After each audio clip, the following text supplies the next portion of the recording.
What is up, guys? It is the sports nerd Brad Walker, and welcome back to the Sunshine State Sports Ever on this Monday evening. Hopefully, to all my American viewers out there, who had a good Thanksgiving last week. Yours surely took the week off due to the holiday, but hopefully, everyone had a good holiday. If you're not an American listener or you don't celebrate Thanksgiving, hopefully, it was a good week for you last week as well. But the sports nerd is back this week, guys, as we head.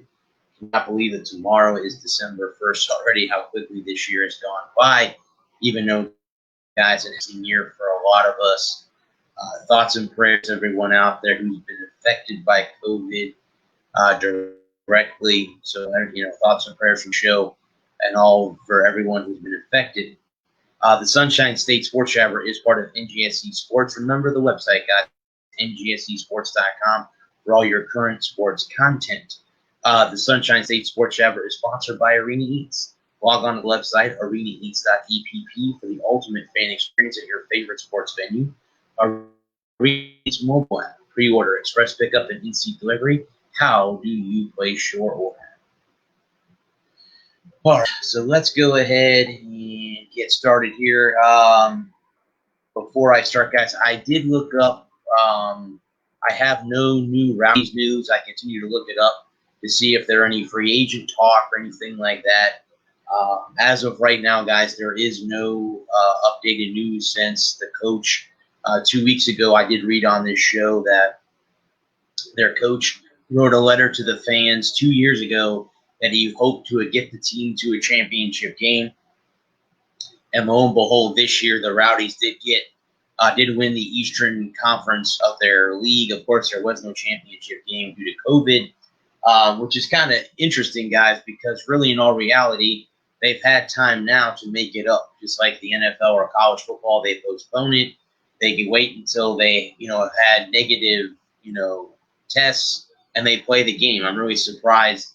And even here on local Tampa Bay radio here in my area in Florida, they actually even mentioned that on the radio and why we have not had the Rowdies play. But again, guys, I do not have any Rowdies news. I will continue to look and cover them as it goes on. But as of right now, I don't have any new news on the Tampa Bay Rowdies. So, guys, I'm going to jump right into it. I'll jump to basketball. Mohamed Bamba development will key determining Orlando Magic's future. This season coming up, guys, the 22-year-old is set to truly make an impact on the NBA.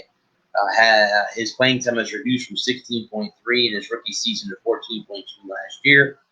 Remnants of the fracture in his leg that cut his rookie season short limited his early in the season, and Bamba never really got into full rhythm throughout the season.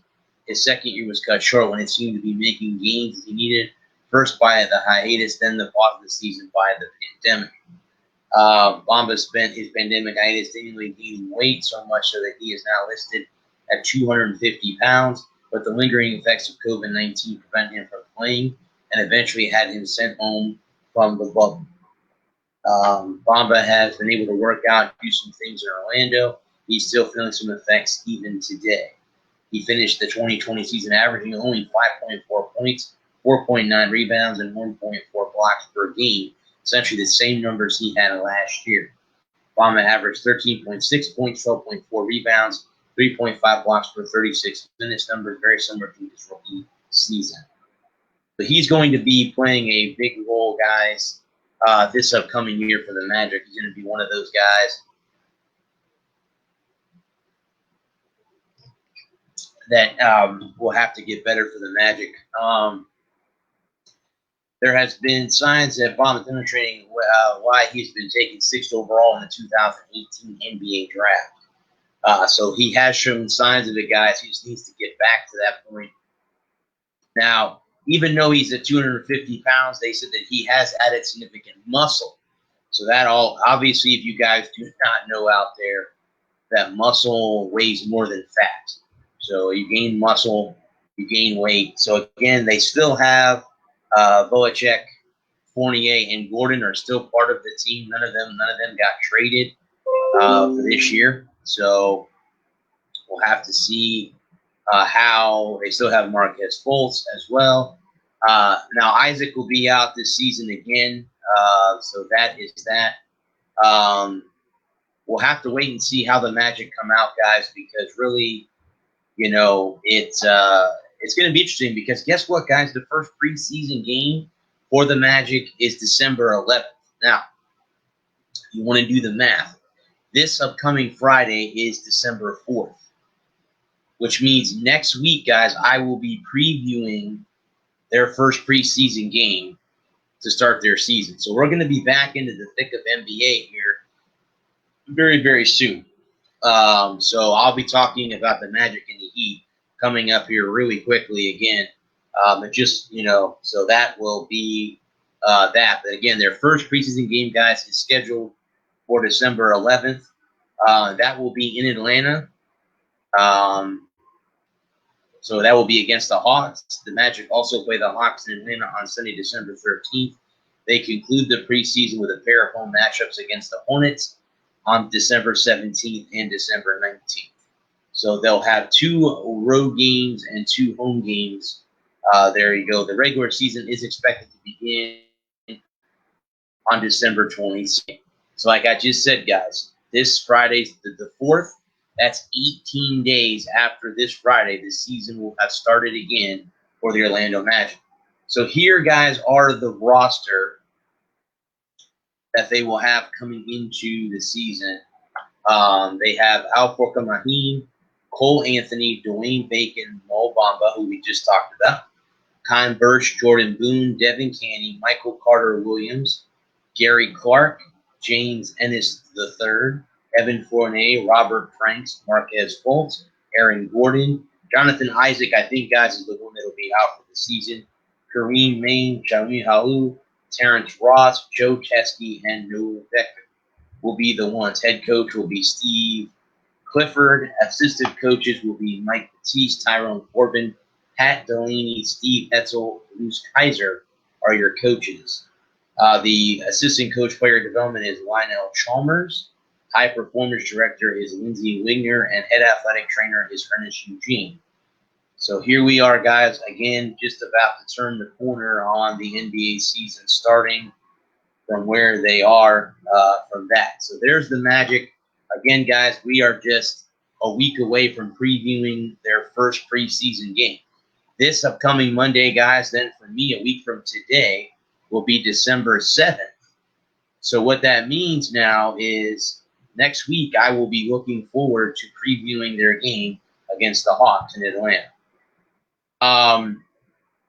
The Miami Heat are the other team. Again, if you do not remember, guys, and say you are just now picking up on basketball, the Miami Heat are the defending Eastern Conference champions. They were in Orlando at the World Sports Complex at Walt Disney World.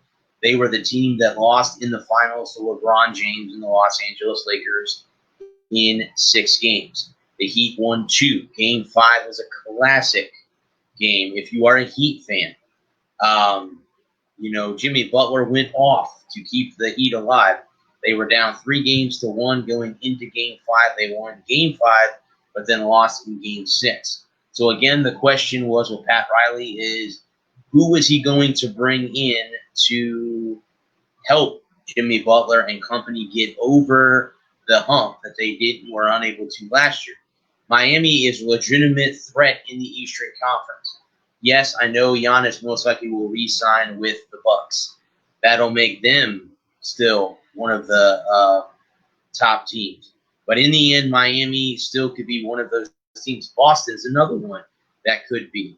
Charlotte, guys, LaMelo Ball, they have gotten a lot of people to sign on. So we'll have to wait and see how that all happens tomorrow. One of the rising stars for the Heat from last year is Tyler Hero. He is a favorite to an NBA Most Improved Player, and he's a co-favorite to win the 6th Man of the Year award.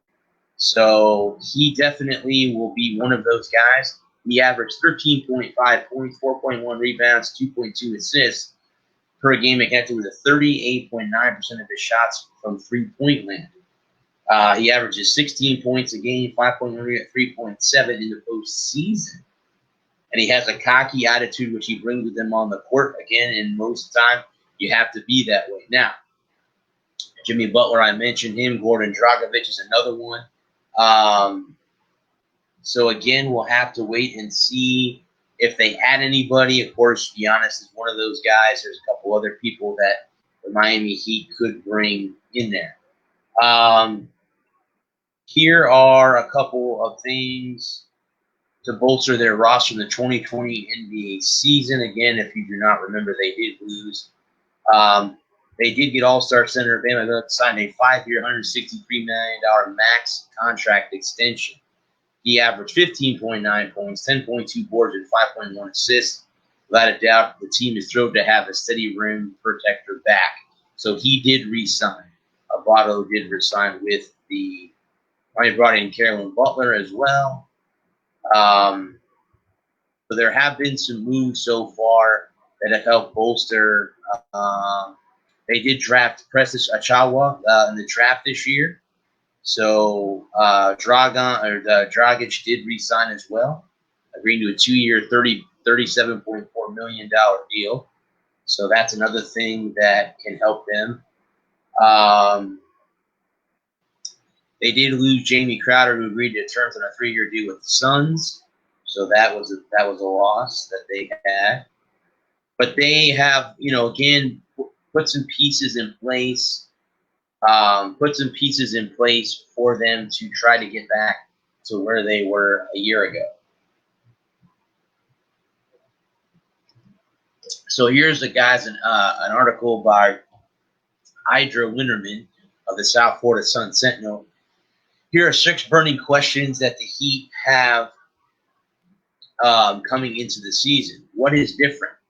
Here's the answer. Gone is Jay Crowder to the Suns, Derek Jones to the Trailblazers, Solomon Hill to the Hawks, and Kyler Alexander Bradley, who's a free agent, Maurice Harkless, Precious Ever, who is their draft pick, and Paul Above, Braden, Tyree, Max, Stratus are like Alexander roster spot. Coach Eric Spoelstra also added former Heat forward Carlin Butler as an assistant coach in place of assistant Dan Craig, who have to join the Los Angeles Clippers staff for Tyronn Lue. Who will Spoelstra handle the team's depth? Hopefully coronavirus does not decimate. So again, there's that question. Who starts beyond Adebayo and Butler? There seemingly are no lineups here, particularly with the way that Dragic started in a reserve role during last season. So that's going to be interesting. Is this roster set or fluid? Is anything set during these times? That's a very, very good question. All indications that the Heat front office, that there are more to come from their roster, either at the season's trade deadline or during the 2021 offseason. Will there be COVID-19 contingencies? I think this has to be definitely a game. Definitely, yes. I can't see how the NBA would not want to factor that in this year. That definitely would have to be. No givens this season. Even that is a question mark. So again, there are no givens. We don't know what's going to happen, guys. It was so nice, I will have to say this, last year, March of this year, when COVID started to hit the country and everything kind of was shut down. Everything from, standard stuff that us individuals on a daily basis was gone. Talking about an NBA championship, an NHL champion, an MLB champion. I never in my right mind would have thought I'd be talking about that. College ball is almost done. The NFL is in week 11. There's only 6 weeks left, guys. That's it. There's only 6 weeks left. So what I'm saying is I never in my right mind thought that we had gotten so lucky to have that come back. Now, I know a lot of people out there are going to say sports doesn't mean anything when you have people dying and getting sick. And that's fine. That everyone is entitled, guys, to their opinion on that. But sports, guys, is something that it gets you away from normal life. It gets you away. It's an escape from normal life.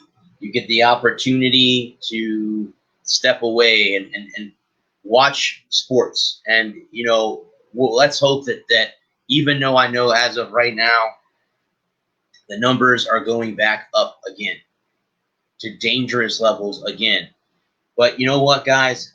I talked to one of my dearest friends who is a nurse himself, and he told me tonight on Facebook. I'm not going to name him. He might be listening right now. His name is Chris. I'm not going to give out his last name. But he told me straight up that the hospital is overrun. The nurses are burned out. The paramedics are burned out. We need to follow the guidelines now. I know we don't like to wear masks. I know we don't like to wear a mask into a restaurant. You can take it off, or you have to wear it going up in the grocery store, wherever you're going. But you know what, guys? If you don't want to be shut down again, we got to wear our masks. We have to. And right now we're showing the president-to-be that we're not able to do that. And that sucks, because I don't want to go back into a lockdown. I don't want to be stuck at home. I don't want to be coming on here having to talk about, all these teams' past experiences. Do that. I want us to continue on. Hopefully the vaccine that is coming out is going to be something that is great. Not, the first wave, guys, is going to go to all the lovely doctors and nurses who are putting up with this every day. Because that's what they do. They're making that. I love them. God love them for doing that. My friend Chris is one of them. And his wife both are one of them. So anybody out there, as I do at the end of my show, fake everybody like that. So, guys, wear your mask. Stay safe. Don't get in large groups of people. I know it's the holidays. I know what's going on. We had Thanksgiving. And now, within 26 days from now, it's going to be Christmas Day. And 33 days from now, it's going to be New Year's. Okay? It is what it is, guys. Okay? We have to continue to be that way. I don't want to go into, like I said, I don't want another lockdown. That's not what I don't think anyone else does either. I don't think anyone else wants to have their jobs taken away from them again, like they were in March, and how many people have struggled, either have lost their business or lost their job, or are going to lose their house or their apartment because they couldn't afford, because their job was taken away from them unfairly because of this virus. So again, guys, wear your mask, and this is the reason why. This is an escape, guys. Sports is an escape. It gives me an opportunity to get on here 3 days a week and talk to you guys. It gives me an opportunity to write for 2 websites. I just finished my 3rd season for South Florida as a correspondent for iRock Media. Guys, I never in my right mind back in March thought that I would go to any USF games. I got to go to 3 out of the 5. One I missed because it was vacation. The other one I missed because it got canceled because of COVID. So I just want to let you know, I had to wear a mask, guys, in the press box. We had to wear them the entire time. Unless we were eating or drinking, you had to wear your mask.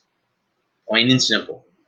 And I didn't mind doing that at all, because I made that sacrifice to be there live to watch a college football game, which was just an escape for me for a few hours away from normal life. So let's not backtrack, guys. Let's move forward. Again, let's not panic.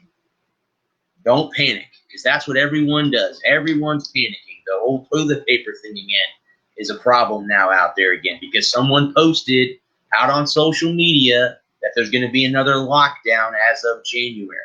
How do you know that? You don't know that. And someone put it out there, and now everybody rushes out to buy toilet paper, paper towels.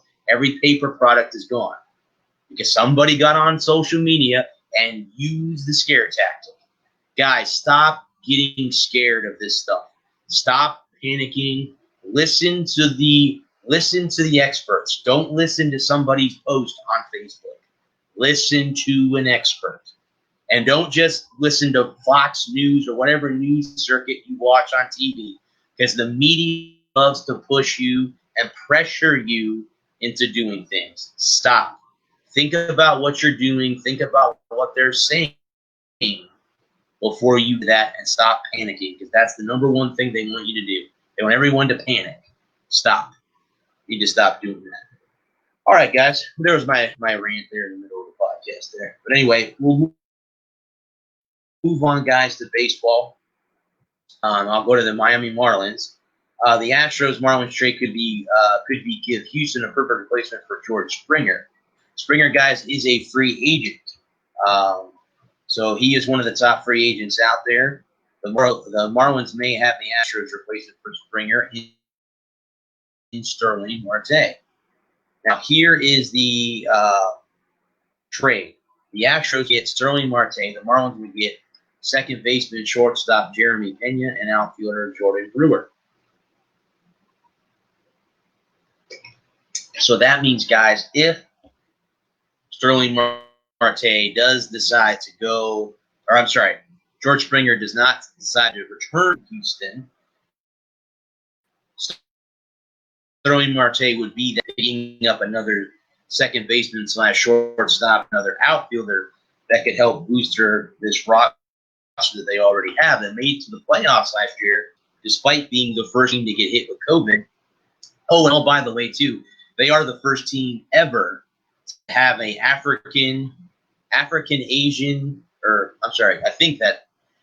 Asian American female general manager. She's the first ever. I talked about her 2 weeks ago right here on this podcast. Everyone knows who she is.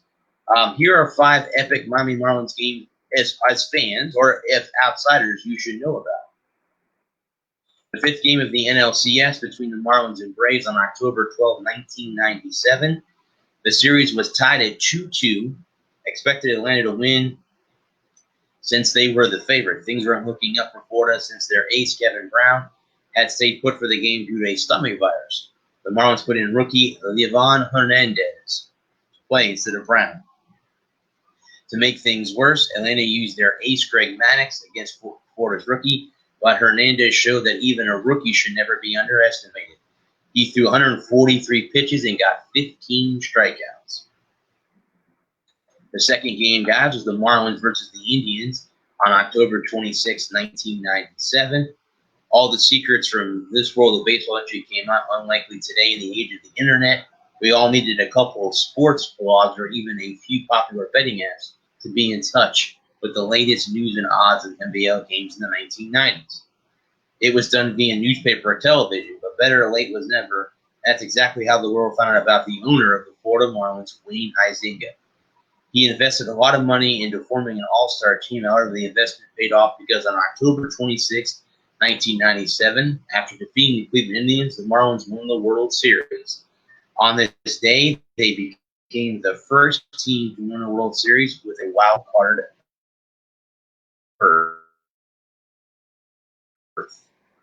versus Cubs.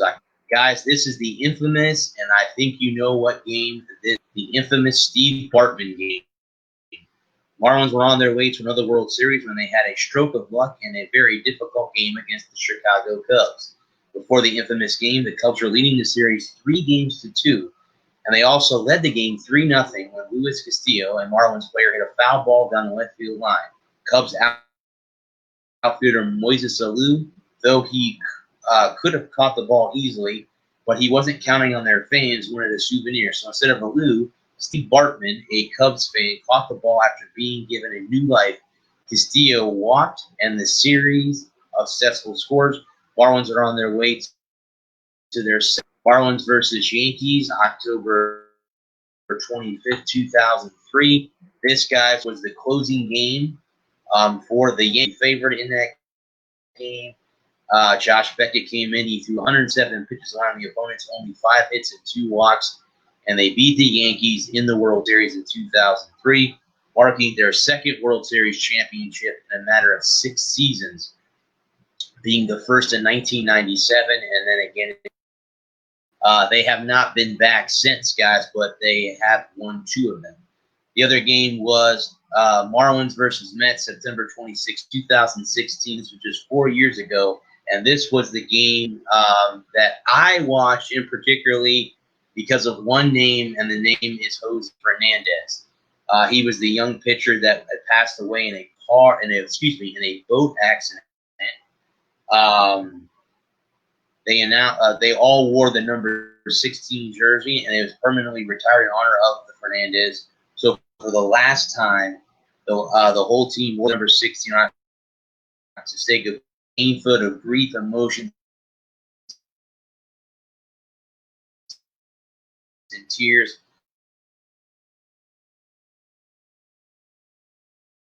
I will say this, guy, watching the emotional I've ever encountered.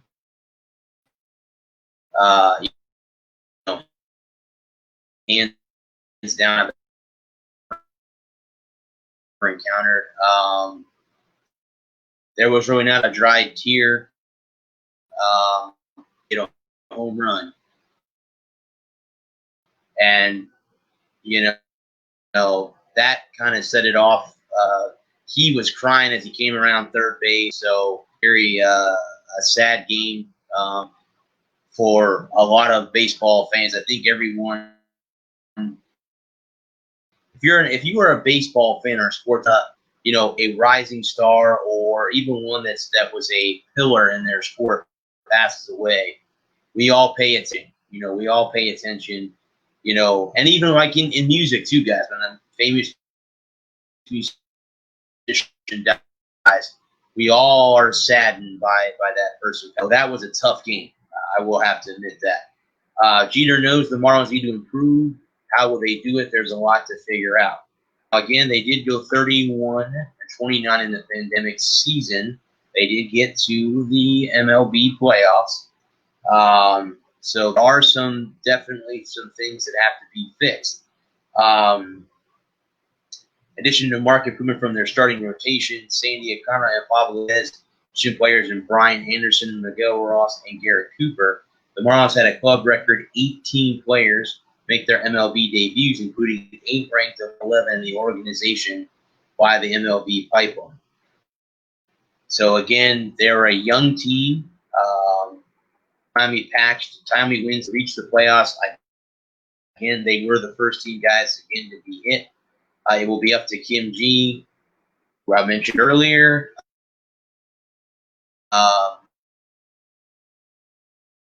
Second full week of the job to make this team better going into this set in stone. Yeah, I know hockey's another one that has not been set. Back and wait and see what moves the Marlins do make and make some improvements and have the same kind of magic from those guys I just mentioned this upcoming year. This is a team, guys, that last year, you know, I think yours truly, 60-game season. I think I may have said last year they were going to go 15-45. They were predicted to be one of the worst teams in all of baseball, and they got there, the 31-29 record. So they proved us all make any predicaments because this team could be very, very good this year too. Moving forward, that's a def. So again, guys, we'll have to see what E and Jeter do to get that team better in the future. That's definitely going to be something that we'll have to look and watch for. The other team in the state of Florida is the Tampa Bay Rays. And here are 5 destinations where they could trade Blake Snell. He is owed $39 million over the next 3 seasons. So here are the 5 teams that they predict could be good landing spots for him. The Atlanta Braves could be one of those 2. By the way, in case you're wondering, they already signed a former Tampa Bay Rays pitcher. Oh, that's right. That's right. They did sign a former Rays pitcher already, and he again would be joining that roster, and that would be Charlie Morton, who signed a one-year deal with the Braves as he was unable to come to terms with the Rays to stay here. So again, Snell would be a significant upgrade over Drew Smyly. The Braves signed last week, and he'd follow Kyle Wright. Snell freed Anderson and a healthy Mark Sakura, and also, by the way, Charlie Morton would be in that thick of things. He could go to the Los Angeles Angels and be back with Mike Trout and company. That could be one. San Diego Padres, another one he could go to. And then this would really, really stick it to the Rays if he ends up being with the Toronto Blue Jays. That could definitely be another one that could kind of stick it. But those are 5 destinations.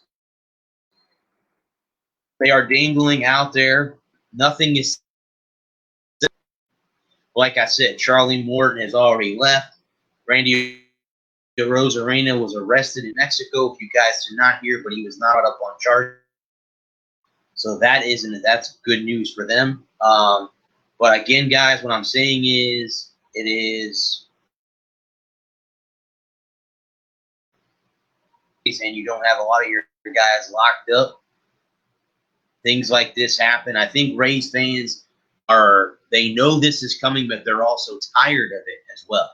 They are tired of seeing their players being moved out of town because ownership does not care enough to bring the up that this team can't make another before they can. The one thing that I think that needs to improve, they need to get better offensively.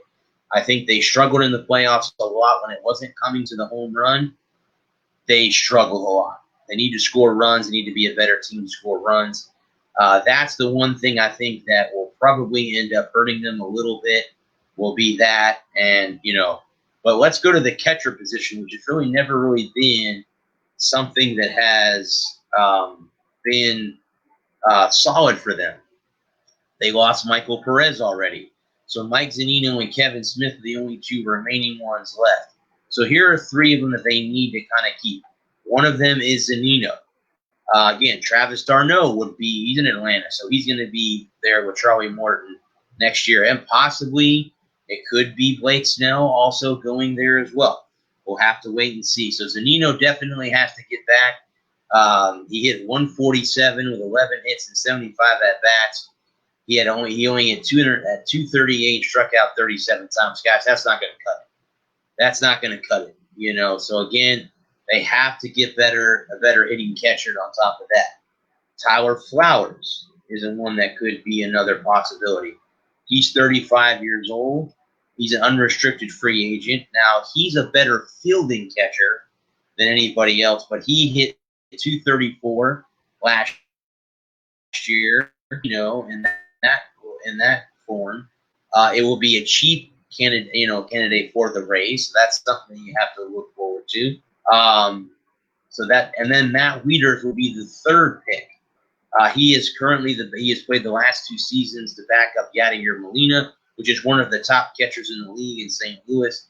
Wieters also hit 249 a season ago. In 12 years, he has hit 146 homers and 550 ribbies. That's a hitting catcher. So it's going to be determined what they want. Do you want a defensive catcher or do you want a hitting catcher? That's going to be the question, guys, that's going to have to come up, is when the Rays look for a catcher, what are they going to do? We'll have to wait and see. Again, it's all going to come down to contracts as well. So here's how the offseason is looking so far. Now, we were just talking about that. Blake Snell's $39 million through 2023. Kevin Kiermaier's $26 million through 2022. That includes a $2.5 million buyout or a $13 million club option for 2023. Brandon Lau, who I talked about a lot this year, $21.5 million through 2024, includes a $1 million buyout of a $10.5 million club option for 2025. Rays also hold $11.5 million club option for 2026. Yoshi Tessigo, he's got a $7 million due this year in 2021. So here are the arbitration players. You have Jose Alvarado, Yanni Chirinos, Ji-Man Choi, Tyler Glasnow, Manuel Margot, Joey Wendell, and Ryan Yarborough are the ones. The non-tenure candidates are Chirinos and Alvarado are the non-tender guys. Option decision, Charlie Morton has already left. He was declined. It declined to Mike Zunino as well. But Charlie Morton's already signed with them as well. They have Renfroe, Luke, Evan Smith as their free agent. So Smith is a free agent in the catching prospect there. So there's definitely some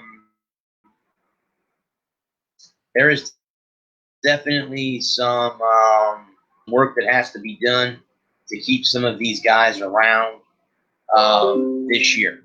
That's a definite. There's going to have to be some.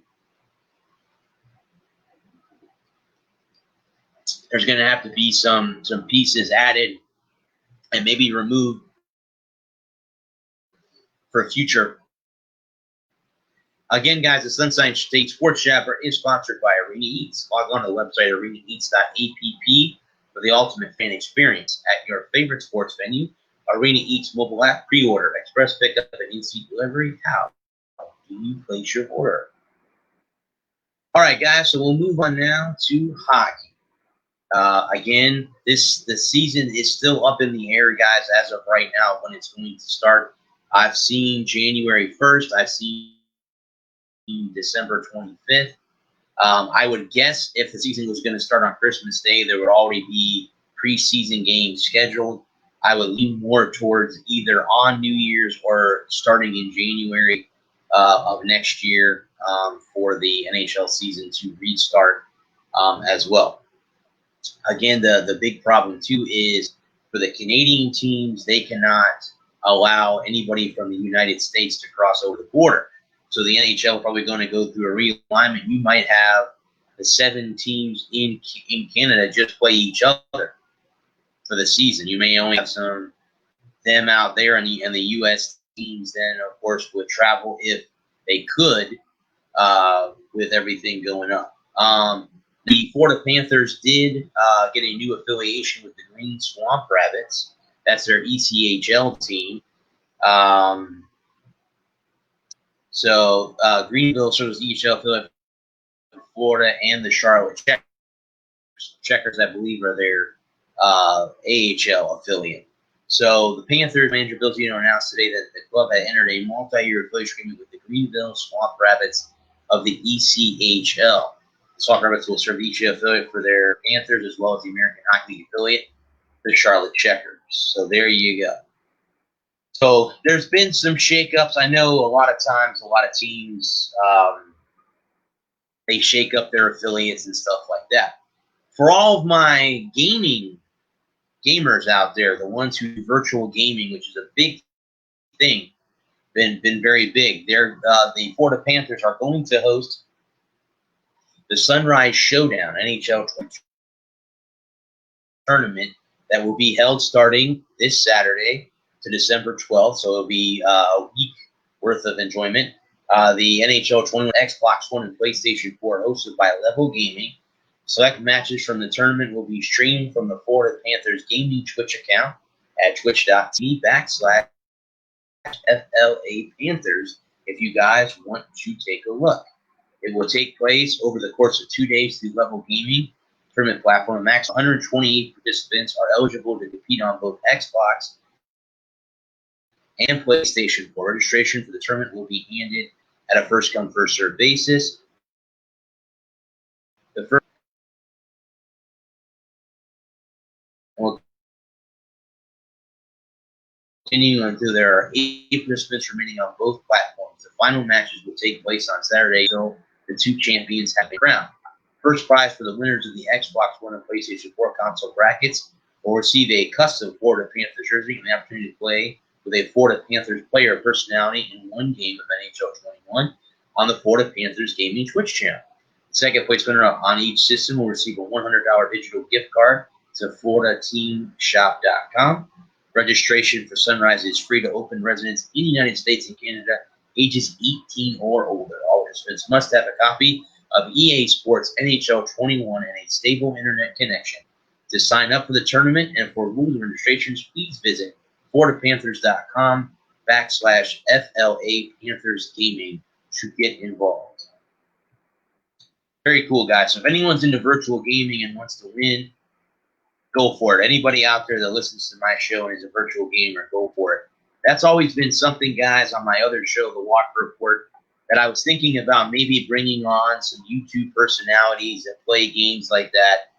And, I've gotten some mixed reactions. Some people are interested in it. Some people are not.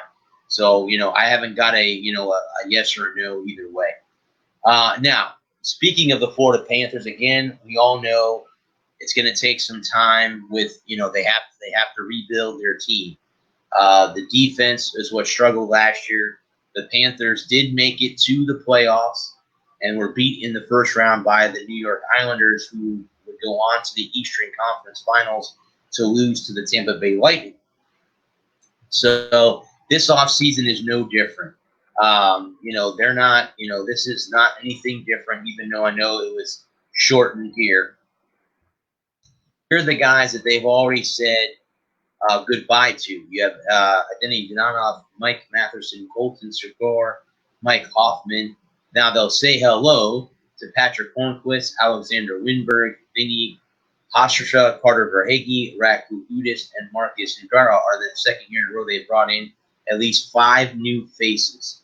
So again, this is how they were. Donov and Hoffman are both 25 to 30 goal forwards, while Matheson is one of their top contributors from the blue line.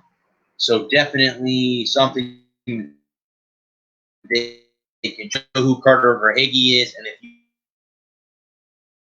you are also a Lightning fan, you know who Radko Gudas is. Both of those were both as well. Now they still have Barkov and Jonathan Huberdeau. Those are 2 that are have to be focused on mainly in there, and of course in the net you have Sergei Bobrovsky.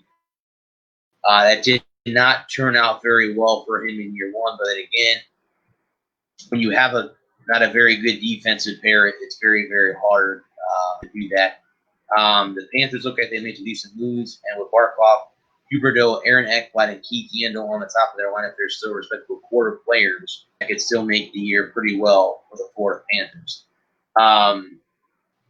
Again, guys, we'll have to wait and see what they do in Sunrise. It's going to be one of those things where, teams cannot be bad forever. Sooner or later, they're going to find the right combination. So we'll have to wait and see what happens with them on that. What you do not a 3-year bridge contract this week. You got still leave 2 remaining RFAs left, and that would be one Anthony Cirelli and one Eric Chernak. Those are the 2 guys that are there. Now, here's the thing, and this is still ongoing for Julien Brisebois. Today, can anyone afford to own Cirelli? If you guys do not know, the NHL cap is staying right where it was this season. It's not going up, staying stagnant, because obviously with very little revenue a year ago, it was very, very hard. So that's going to be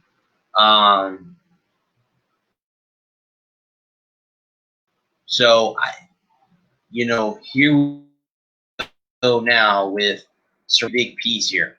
I did happen to talk to one of my good friends, actually my best friend, who's a big Lightning fan like I am, and he told me earlier in the week, actually on Thanksgiving Day, he had some time to come see me. He said, do not be surprised if you see all 3 of these guys get traded, and that will be Tyler Johnson, Alex Killorn, and Yanni Gourde. All 3 of them being traded or moved. Gourde has been linked to the Nashville Predators, so that could be something. I know we've been talking about that. Why would you have Yanni Gourde? Why?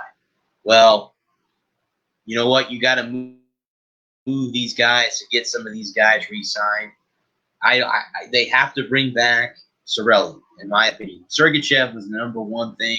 Cirelli's got to be number 2 on that list. And I'm sorry for all my Erik Cernak fans out there, but that's how I verse it very well.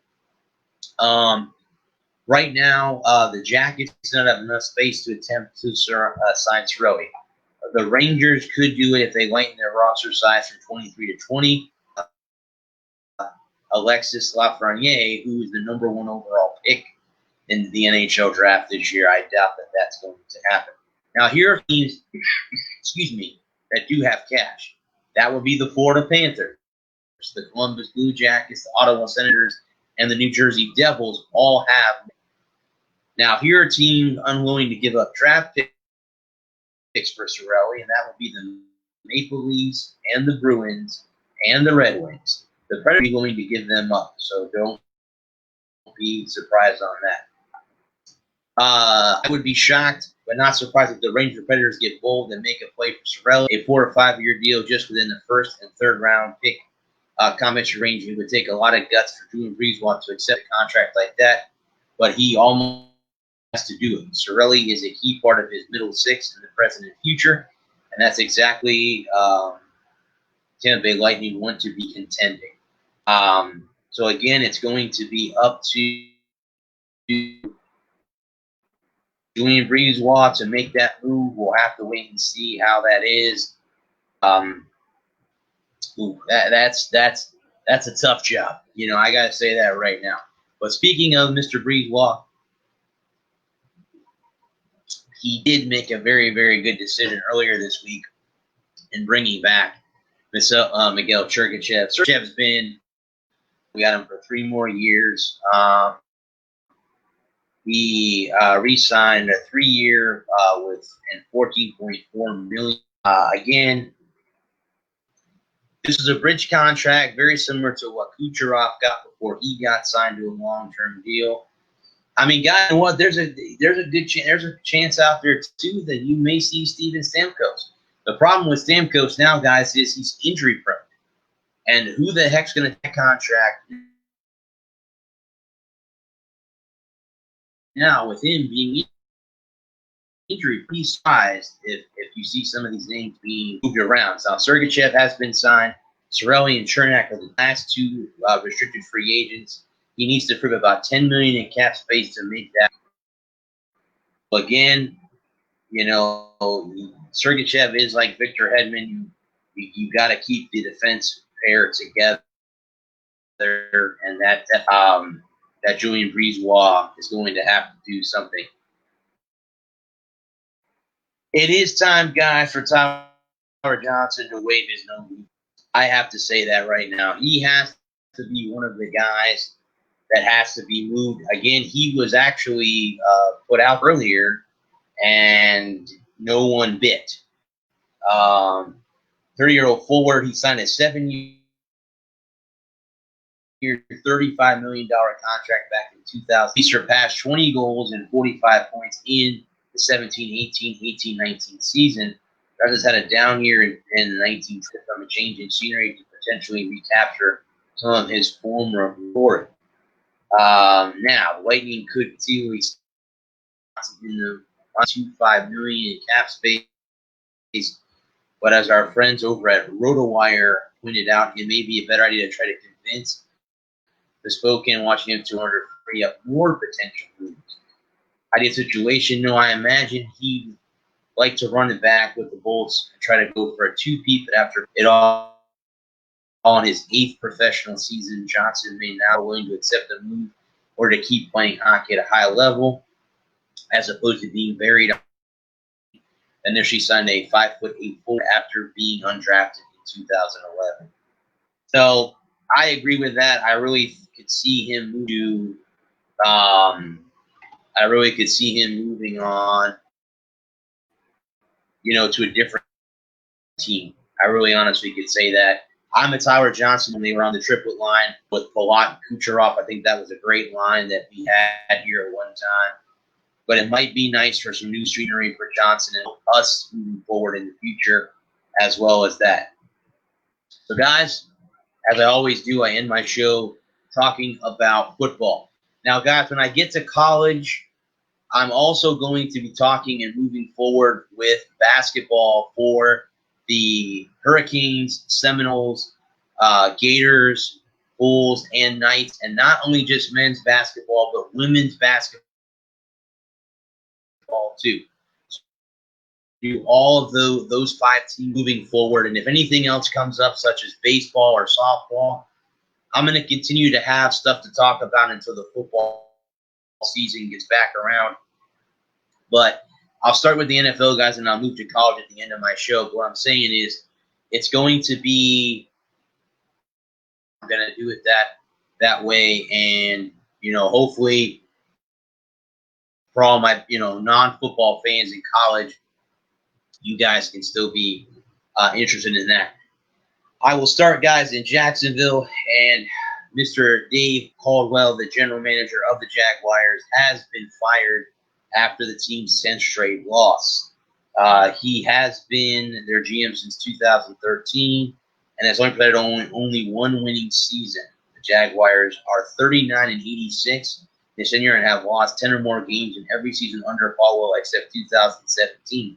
Sunday's 27-25 loss to the Browns dropped the Jacksonville Jaguars to 1-10 this season. I met with Dave Caldwell to express my appreciation of his service to the Jaguars. Our general manager, owner Shad Khan, said in a statement. So again, he was that head coach Doug Maroon and his staff will be to serve the team through the rest of the season.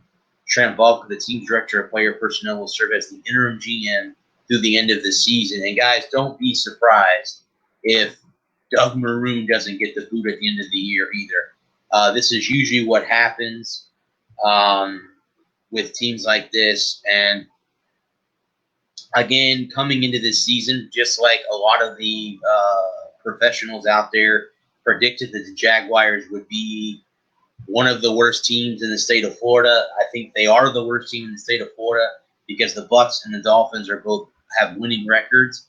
The Jaguars are 1-10 right now, and it's not looking too good. They've lost a lot of personnel in Bortles, Lake Jovico. They lost a lot of good people here in Jacksonville have left. Dante Fowler, Jalen Ramsey, Leonard Fournette, Miles Jack, Yana Yavakawe, Brandon Weiner, AJ Boye, Allen Robinson, Marquez Lee, Dante Moncrief, George Swain, Chris Connolly are just the names that have all left the Jacksonville Jaguars. Gardner Minshew now has been benched. So now the thing is, are they tanking for Trevor Lawrence? That's the question it is. Right now, they would be behind the New York Jets, who haven't won a game yet. So they better hope that the Jets win a game down the stretch. And if they play them head-to-head, they need to lose to the Jets so that they can win the pick that way. The Jaguars are one of the longest worst teams in the second half of the season, losing 5 games in a row by more than 17 points. This is the first time this has happened since the 1986 Tampa Bay Buccaneers. Khan gave Caldwell a 2-year contract extension through the 2021 season after the 2017 season. Unfortunately, he will not be here to do it as well. So again, guys, they did fall to the Cleveland Browns 27-25. It hasn't been very good for Jacksonville. They did start off the season with a win.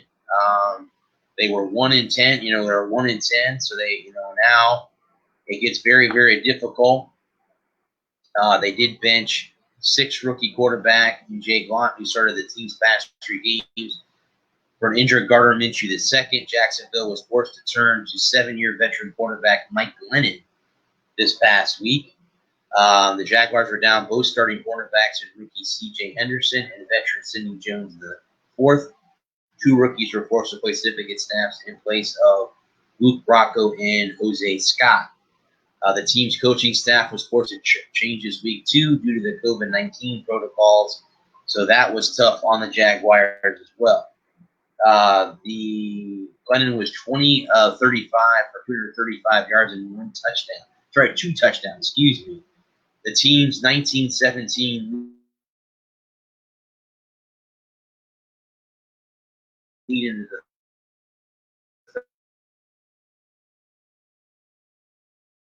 the third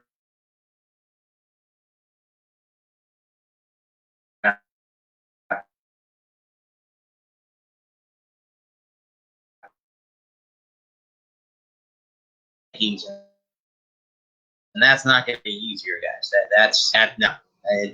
I don't see them beating Minnesota. Minnesota's not that good of a team, but they have shown size.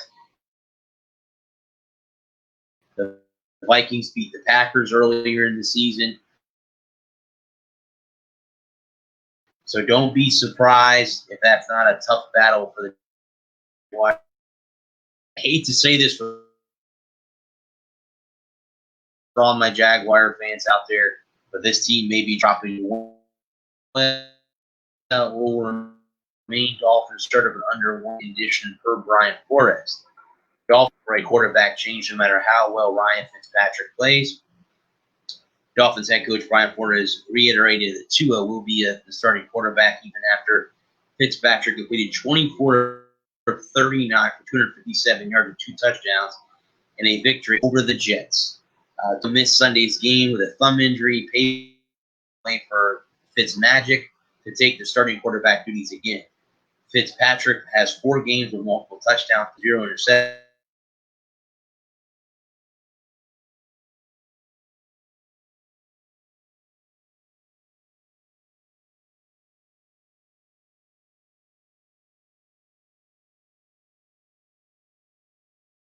So that is how that is. Now the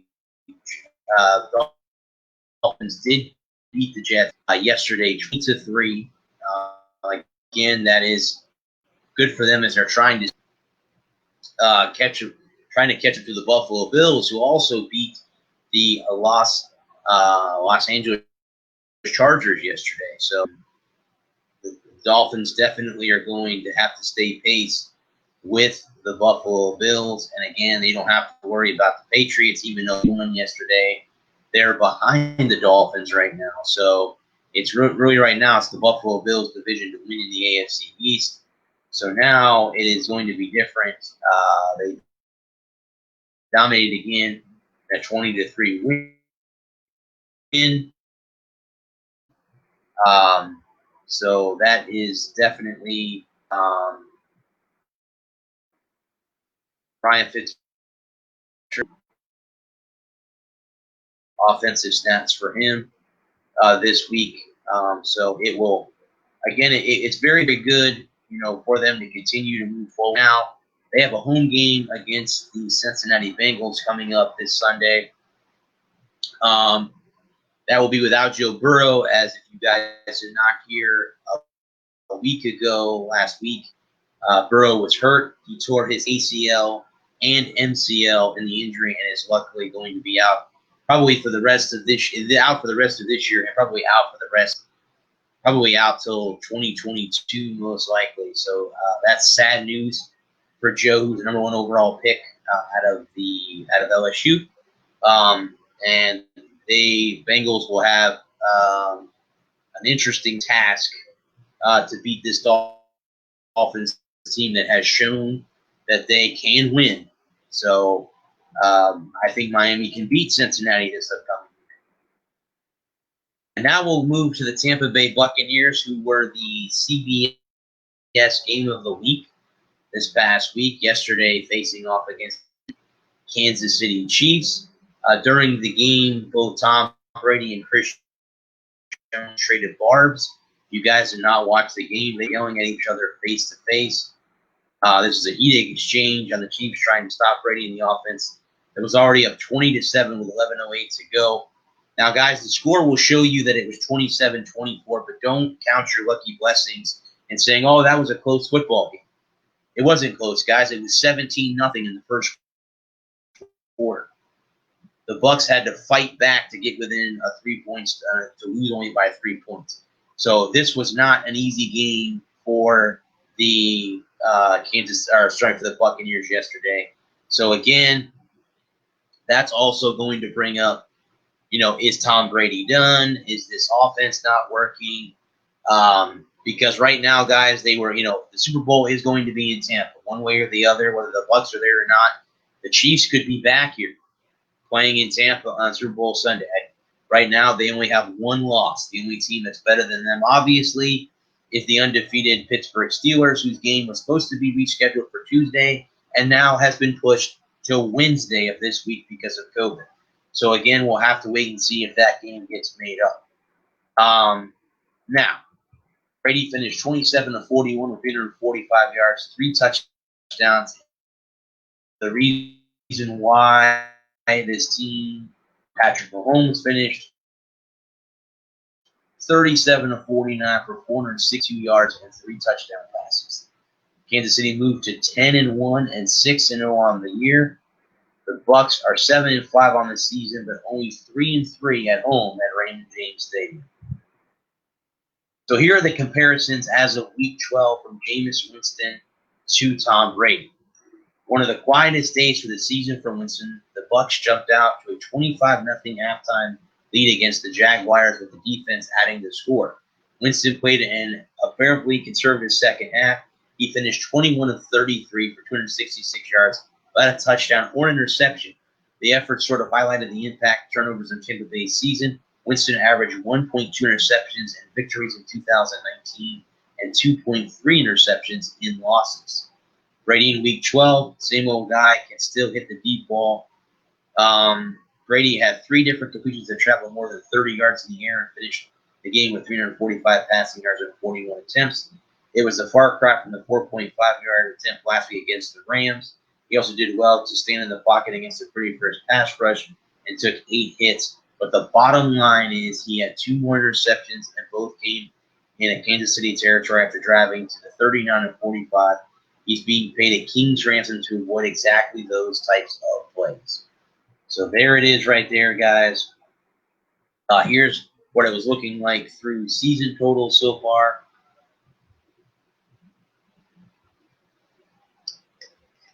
(2019) through Week 12, Winston was 281 for 467 for 3,659 yards with 22 touchdowns, 20 picks, and a 5-7 record. For Tom Brady, he is 307 for 474 for 3,300 yards with 28 touchdowns, 11 picks, and a 7-5 record. I would still take Brady's season over all that, even though I know he has had interceptions happen. Now, Tom Brady was asked after the game about Bruce Arians. That continues to be the biggest thing is there something wrong in BA's offense? Tom has said that he's in good terms with Bruce Arians. The media is going to do that, guys. They're going to stir things up. And now the Bucs go into the bye week, guys, 7-5. I'm sorry, I said week 11. No, it's week 12. I'm sorry, this is week 13. The next time, guys, they return will be December 13th at home against the Minnesota Vikings, who the Jaguars are playing this week. So the Vikings are here to play Jacksonville this week, and then they'll be in Tampa next week on the 13th. So that'll be interesting as well. But the Bucs definitely bye week to get some people maybe restructure the offense a little bit. I don't know what to tell you, Bucs fans. I hope that it gets better.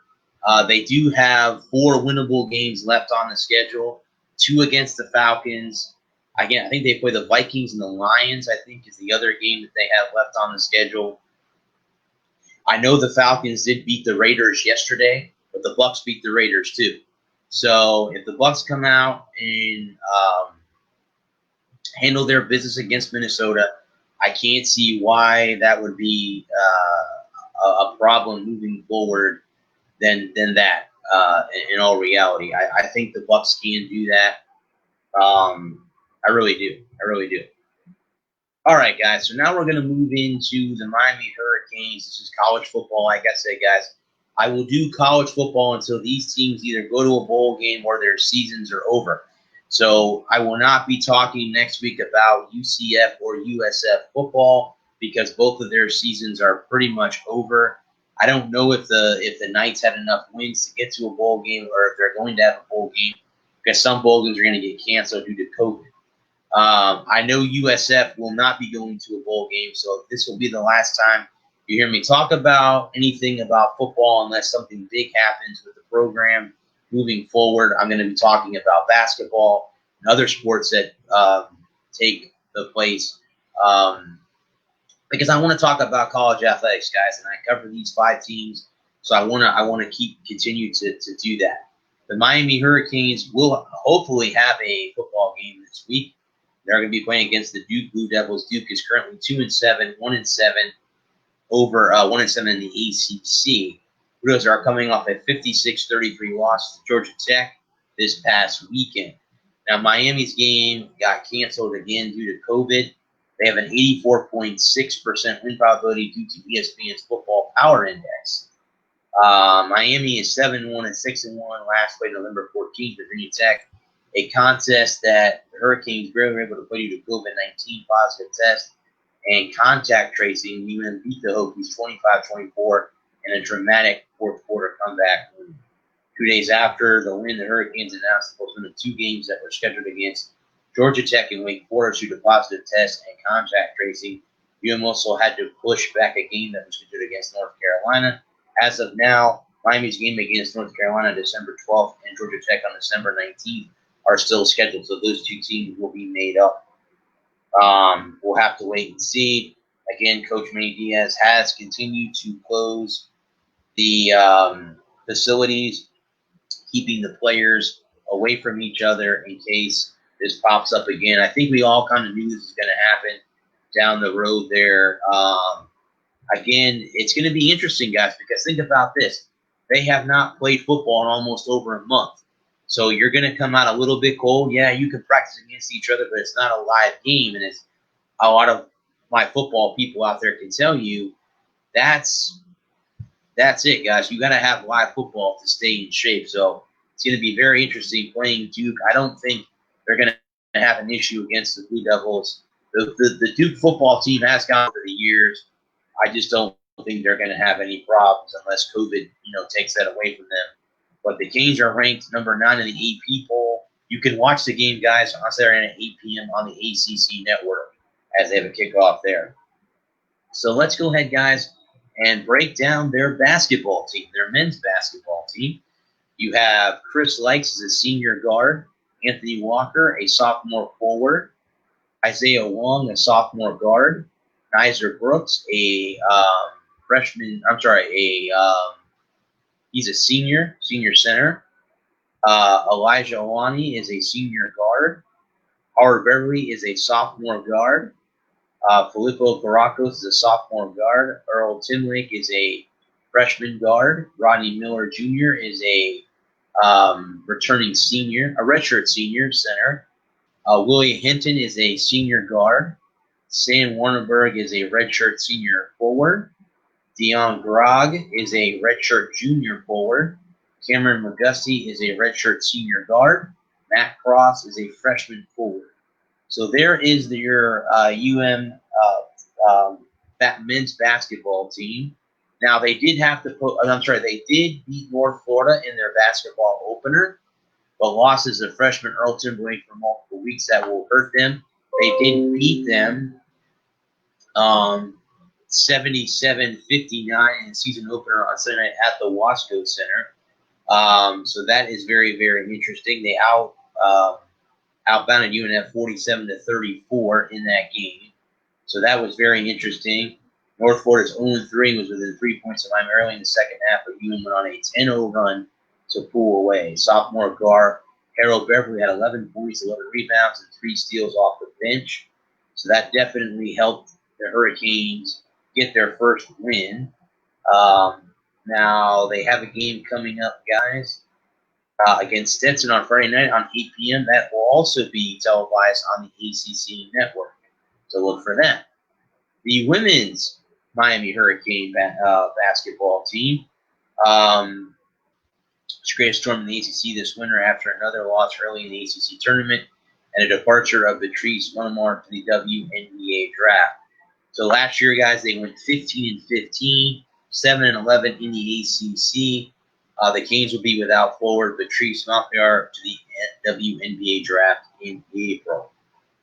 The graduation rate is 100%, and 10 straight postseason is pretty impressive for the coach. So again, guys, they will be moving forward. She is great. The team is looking. The team will look to improve their play on the road, having gone 2-8 away from So Watsco Center last season, despite notching 12 wins at home, part of that will be involved climbing the ACC ladder in teams of offense and limiting turnovers with 64.2 points and 17.1 turnovers on an average per contest. Defensively, the Canes are in the middle of the pack team at number 9 in scoring defense, allowing 65.6 points. Montpelier's height will likely remain sorely missed throughout the ACC battles. So there you go with them, guys. So again, looking forward to women's college basketball as well for the Miami Hurricanes as well. But now we arrive, guys, at the Florida State Seminoles football team, and Clemson gave them a hard time. Well, guess what? This past week's game also was canceled due to COVID. So here we are again. Now, here's how the schedule breaks down: is how is Florida State going to make this up? Very, very interesting in how they're going to try to make up these games that they've missed. FSU, Notre Dame, Wake Forest, and Duke are all waiting to find out if Dabo Swinney and his Tigers are going to drag their way out of a December 12th matchup, undoubtedly kicking and screaming, paralyzed. They do have a game coming up against Virginia if everything else is clear. Coach Norvell will have to try to get his boys ready to go against Virginia. We'll have to wait and see again with everything going on. I don't know how to do that. The men's basketball team, the Florida State Best, they are dealing with COVID-19 as the season is set to begin. They were supposed to have a game on November 27th. Again, that would have been last weekend, but because of COVID, they were not able to get that taken care of. Actually, it looks like, too, the women's basketball team had its first scheduled games against Florida A&M canceled as well, and Florida postponed it to tomorrow night. They'll play the Gators tomorrow night. But, I mean, not only North Florida's already played 3 games this season with at least a 70-79 loss to Miami on Sunday. We did discuss that already. So FSU men's basketball coach Leonard Hamilton said you can only worry about what they can control. And that's true. You can't worry about that. They've got to do the best they can. We'll have to see with all the students coming back. Wednesday will be the first time FSU has played a basketball game since March 7th. The Seminoles ACC tournament quarterfinal game against Clemson was canceled due to the pandemic. So they have a game coming up against North Florida on December 2nd, which is Wednesday. And again, their first game against Gardner-Webb was canceled due to COVID. So they do have a game possibly, guys, coming up on December 2nd against North Florida, who Miami beat earlier this week. Now, their women's basketball team is ready to show off their hard work. They also had their 4-name Rattlers game opted out for the 2020 season, but they will try to make up the game against the Florida Gators. They will tip off, I think, on Tuesday.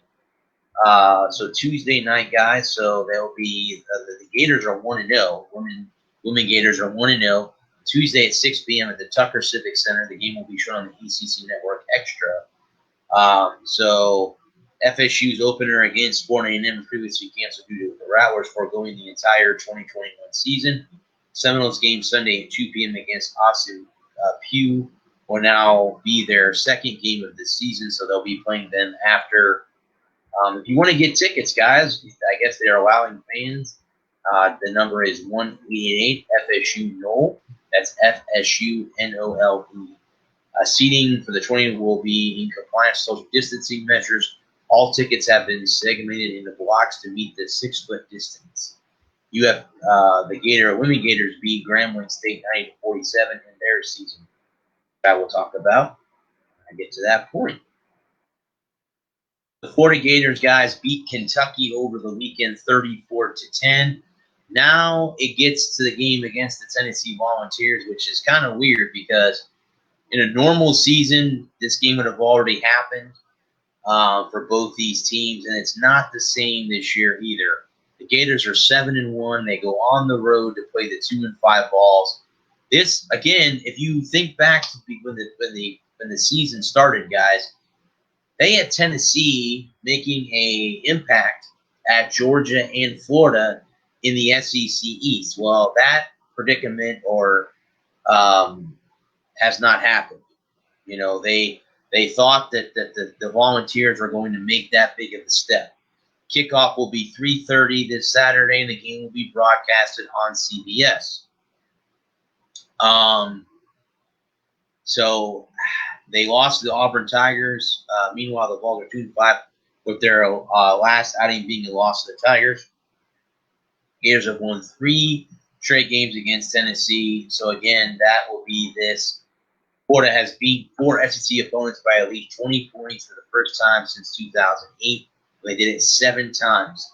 The Gators have 347-point mark for their 5th highest total through the first 8 games of any season in school history, only trailing the 2001 Gators, 359. 1995 Gators had 364.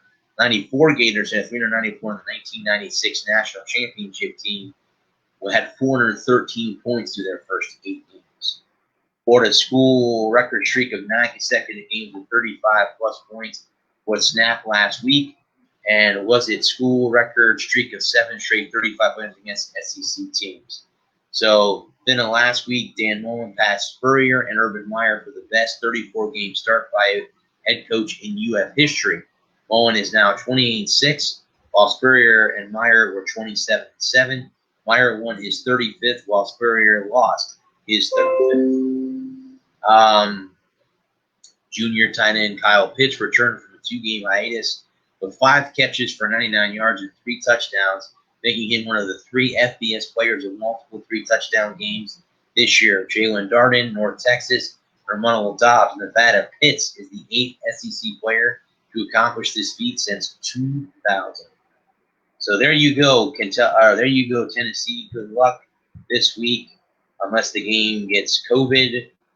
Pray to God that doesn't happen, and you have the Gators traveling to Knoxville to play the Tennessee Volunteers this week. Gators come alive to overcome upset-minded Kentucky. Kentucky did beat them a few years ago, guys. But it was the Gators struggled early on, but then were able to get out of it and come back to beat the Kentucky Wildcats 34-10 in the game there.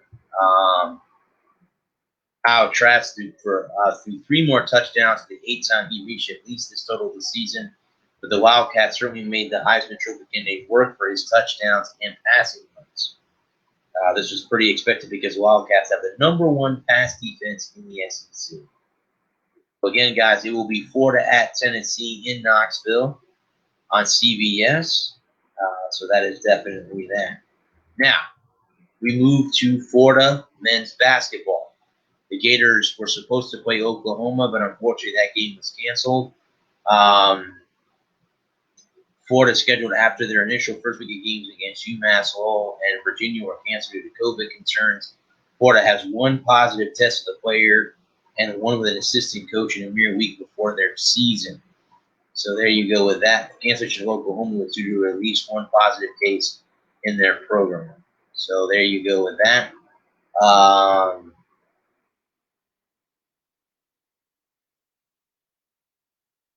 Barring any more teams, the Gators still open their season Wednesday with the time of the tip-off yet to be announced. Gator women's basketball debuted Emily Sullivan, a UNC grad transfer. She was here as well.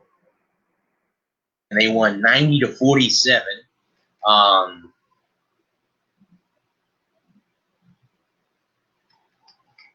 They will make up their game with the Noles coming up either tomorrow or Wednesday. The Gators were never outscored in any quarter. They outscored Grambling 23-10 in the first quarter, 24-14 in the second, 16-10 in the third, and 27-13 in the fourth to win 90-47 and win by 43 points. So UCF, guys, as we hear, there was rumors, guys, that Mackenzie Milton was going to play Now, I was in the press box for the first time for a USF game at Raymond James Stadium. It was very nice. I was on the home side of the press box, which I had never experienced before this year. I'm going to write an article for iRock Media about my third season, about all the changes that I went through this year. That'll be coming out this week, guys. I'm going to write that as well. But Mackenzie Milton, guys, was supposed to play. Well, that all ended when he came out in shorts after warm-ups. Now, he was out there warming up. We all got messages that he was out there warming up, and unfortunately, he came out to take the coin toss, but was not suited up in uniform, so he did not play. Good news is the Knights really didn't need him. They played very well with Dylan Gabriel, quarterback, in a 58-46 win. Now, to me, guys, marking the Knights' fourth straight win against the Bulls and evening the I-4 rivalry to 6-6. I will say this. I really honestly can say this to you right now. They were UCF. They did beat USF again, and they did not have anything to worry about with COVID. They had no COVID issues this year at all for UCF. They did finish their football season 9-0 against the COVID testing, or against COVID itself. To me, guys, this is how I look at it from a media person's perspective. UCF got more than I think they bargained for. And I'll talk more about this game because I cover USF, so I'm going to cover their side. But UCF only won by 12 points. They were favored by 25. They got more than they bargained for. And USF really, really honestly came to play. And me personally, I think I drank the Kool-Aid. I thought that I was going to go there and they were going to be blown out, 72-14 or something like that. Well, I'm happy to say that that was not the case. And again,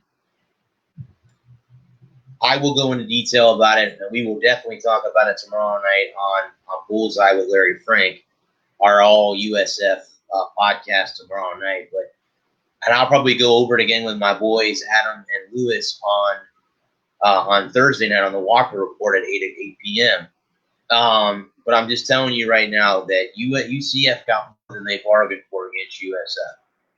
Now, their men's basketball team, to tip off, I know that thanks to the COVID, they will tip off against Auburn, and that would be happening tonight at 7 p.m. in a limited capacity crowd at the Additional Financial Arena. I'm assuming that game is going on right now. So let's take a look, guys. I'm going to head on over to the college basketball scoreboard, and let's see if UCF is currently playing Auburn. I didn't see anything earlier today that game had been postponed. Actually, the game is already over. They won 63-55. So congratulations to the Knights. They did win their game earlier today. So congratulations on that, on their first win of the season for the UCF Bulls. And maybe they'll be just like the football team that didn't have to worry about COVID, and they were able to keep that this year. Now we'll flip, guys, to their women's team, which last year was 20-10 and 11-5 in the AAC, second place in the American a year ago. So they had a very, very good basketball team a year ago. I think only UConn was the only team that I think was better than them a year ago. Who is returning is Kemba Sanders and Walker, freshman Rana Cruz, Pauline Buckner, and Asha Berquist, plus transfers Asia Todd and Alicia Lewis. The 5 players that are from Florida are Battles, Winter Haven, and Smith of Boone also. So this will be kind of an interesting thing. They have Virginia at LSU, Florida Gulf Coast, and at Georgia Tech are their non-conference games. So they have a shot to be right back there again. Because guess what, guys? If you do not know anyone in the AAC, UConn is not in the division, not in the conference anymore. They moved back to the Big East, so they're not in the conference anymore. they don't have to worry about that. This year, UCF doesn't have to worry about that. They did open with a dominant win over Virginia, a 60-34 win. So now both the women's and men's teams both defeated their first opponent. So again, congratulations to both the men's and women's teams at UCF on opening with a win over their opponents this week. So congratulations to both of them on starting off their season. So guys, I'll go ahead and now move into the last part of my show, and that's with USF. This, again, as I mentioned earlier, and I talked about the UCF game, this by far I thought was the best USF game played all season. Yes, I know they had a win against the Citadel. Yes, I am very, very aware. I was at that game. Again, as I mentioned earlier, I went to 3 out of the 5 home games that UCF had. I was at the Citadel, the Tulsa, and the UCF game this year. The Navy game was canceled due to COVID, and I was on vacation when they played Eastern Carolina. So the 58. Now again, there are no moral wins. I know that there are no moral wins, anything like that. But this game was by far, I think, the best game that the USF Bulls played all season. Coach Jeff Scott did not let anything fly. They went for a fake field goal on their first drive. So he was letting everything fly out the window. I'm happy to see that. This is definitely a game that you can look back on and say that this might change next year for them. Now, I'm excited about the football season next year because they play the Florida Gators on September 11th, barring anything from COVID or anything like that, stopping that from happening. But if it doesn't, and they continue, and they were able to have non-conference games next season, the Florida Gators will be here next year on September 11th. So hopefully, by the time we get to the fall, the COVID is kind of under a little bit of control. Hopefully, praying that happens, because it'll be very interesting to see both of my favorite college football teams on the same fields here at Raymond James Stadium here in Tampa. Jordan McLeod threw for 404 yards, 4 scores, and ran from there to help guide USF to its 8th highest offensive yards output in program history at 676 yards. Wide receiver Devontae Dukes hit the end zone with 7:37 left in the first quarter. Dukes tacked on another score in the third. He finished with 5 catches for 66 yards and 2 touchdowns. Bryce Miller caught 11 passes for 121 yards and 2 touchdowns. Randall St. Felix and Xavier Weaver both made their presence felt with some very acrobatic catches to extend drives. On the ground, Brian Batty and Kelly Joyner both went over 100 yards rushing for the day. It was the first time all year USF had a 100-yard rusher. Seemingly off everything offensive coordinator Charlie Weis Jr. called worked against the awful Central Florida defense. USF scored on 6 of their final 9 drives of the game, keeping them in it. Linebacker Dwayne Boyles recorded his first career interception in the fourth quarter that directly led to a USF score. He led the Bulls with 13 tackles. Fellow linebacker Andrew Mims had 11 tackles and a sack. Antonio Greer had 9 tackles with 1 point tackle for a loss. Of the depleted USF defense that got some key stops early in the second half to get the Bulls back in the game. The Bulls were 8 for 15 on third down. We talked about that last week, 2 weeks ago, or last week.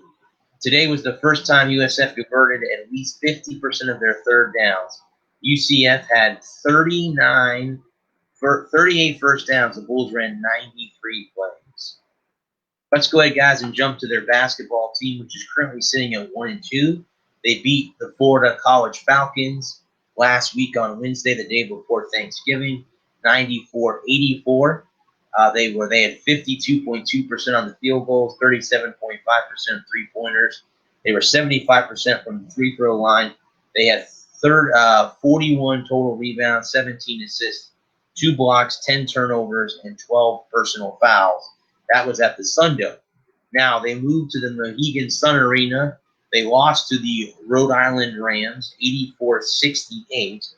They were 39% in the field goal percentage, 30.8 from three-point land, 60% free throw. They had 39 total rebounds, 6 assists, 2 blocks, 4 steals, 16 turnovers, and 26 fouls. It's a big, big thing after that. And then yesterday's game, they lost 76-58 to the Virginia Tech Hokies. There, again, guys, only 37%. That's not going to cut it, guys. 30% from three-point line. They were 3 for 10. They were 75% from the free throw line, 28 total rebounds, 5 assists, no blocks, 5 steals, 13 turnovers, and 23 fouls. So that's another reason why you lose a game. So there you go with the men's team. They're off to a 1-2 start this season. The women's basketball team is by far one of the favorites to win the AAC this year, along with UCF. Coach Fernandez is back. He's been there for 20 years, guys. He arrived in 2000. He has won at least 19 games going back to the 2011-2012 season. This is another good basketball team for the USF Lady Bulls. They won their first game 84-46. They were 32 of 72, 44%. They were 11 of 32, 34% from three-point. They were 9 for 12 from the free throw line. They had 54 rebounds, 28 assists, 4 steals, 8 blocks, 8 turnovers. And they only had 14 fouls. They led by as many as 24 points in the game over the win over the Jacksonville Dolphins. They won 84-46. So congratulations to the Lady Bulls getting off to a good start. But with that, guys, that's going to end the Sunshine State Sports Jabber here on the last day of November. This will be the last Jabber in the month of November. I will be back for all 4 December dates next month. So you'll see a little bit of holiday decoration on my signs behind me after today. I'm going to go ahead and decorate those. Hopefully that doesn't upset anyone that doesn't celebrate Christmas or any of the other holidays such as Hanukkah or Kwanzaa or all the ones that are out there that everybody celebrates. But please celebrate whatever your beliefs are. Just do it that way. Again, guys, this Sunshine State Sports Jabber is part of NGSC Sports. Remember, the website is ngscsports.com for all your current sports content. And this show is sponsored by Arena Eats. Log on to the website arenaeats.app for the ultimate fan experience at your favorite sports venue. Arena Eats mobile app. Pre-order, express pickup, and in-seat delivery. How do you place your order?